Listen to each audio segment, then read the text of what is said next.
The White House not too happy with the fact that the Cohen testimony, which was already delayed 3 times, was then scheduled for the same day as the president's historic summit in Vietnam. But the administration did point out yesterday that the president would be watching what unfolded in the House Oversight Committee. Moments ago, I asked Kellyanne Conway about that, and breaking news tonight on the new approach to a deal with North Korea.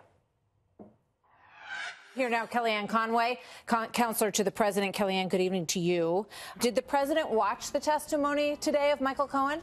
Well, he's aware of the testimony. As you know, there's a 12-hour time difference, and the president is embarking on a major historic second summit today, so he'll be well rested for that and fully engaged. So you don't know if he watched or not? I think he's seen parts of it, absolutely. Okay. I don't know that anybody who watched it for all 9 straight hours. I certainly didn't. I was busy here today, but I saw plenty of it. And I think also, Martha, I mean, the one thing I would really say to everyone is that this goes beyond, you know, reminding everybody that Michael Cohen has lied before. It's also the things that he's saying don't comport with somebody who was bragging about and trying to enrich himself while Donald Trump was president based on his connection with the president and his belief in those president's policies and actions. So there's a lot of, I think, revisionist history here for Mr. Cohen in his testimony today as well. I have a couple other questions that I do want to ask you. Elijah Cummings, when he came out, he said that it appears that the president did commit a crime while he was in office based on the checks that everyone was shown that the president wrote while he was president to cover that expense and repay Michael Cohen.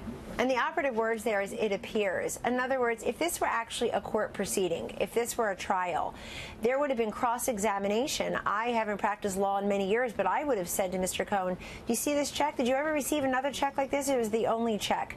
What did those checks say? What were they for? Well, he said he was going to produce all 11 checks that add up to $130,000. Not for that. No, Martha, my point is not for that alleged transaction, but over the course of his time in working for the Trump organization. In other words, was this a pattern in practice for somebody who was in the employ to receive retainer checks or be reimbursed for other expenses? I think it proves nothing, and here is why.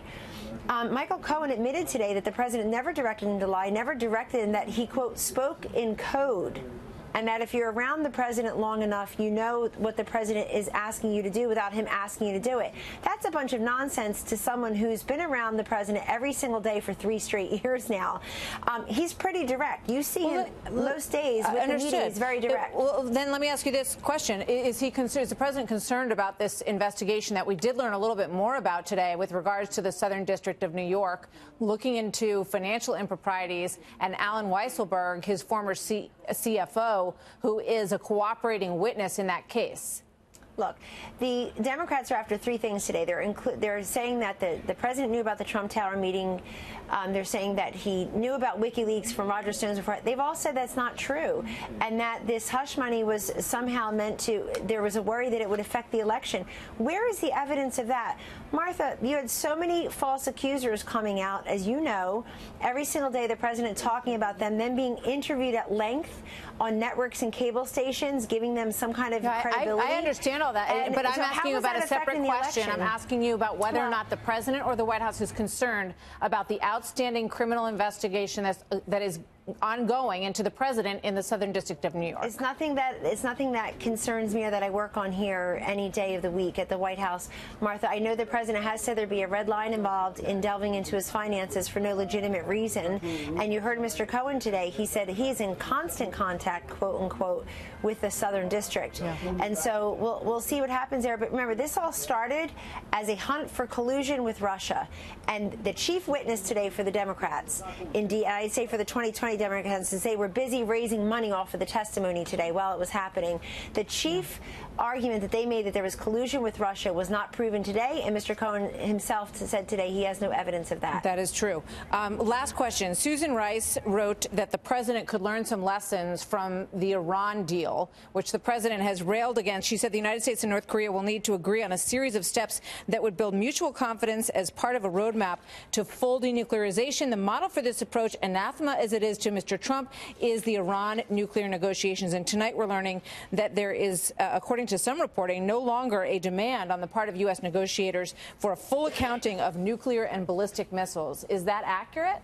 The president said this is a process, Martha. Nobody expects that they're going to walk away tomorrow with a complete deal on the complete denuclearization, verifiable, irreversible denuclearization of the Korean Peninsula. This is a process. These countries have been at war for 70 years. They've been building up their nuclear capability.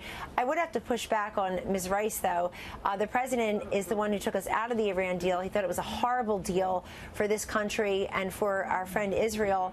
And I don't know that he would use that as a model. Also, she's just somebody who lied about what happened in Benghazi. She said it was because of a videotape, went on 5 Sunday shows and lied about that. So thanks for the advice, but I think the president will continue forward with the summit today with Chairman Kim while sanctions remain in place, Martha. Nobody's kidding themselves. If North Korea is not going to denuclearize, that is the demand that's on the table from this president.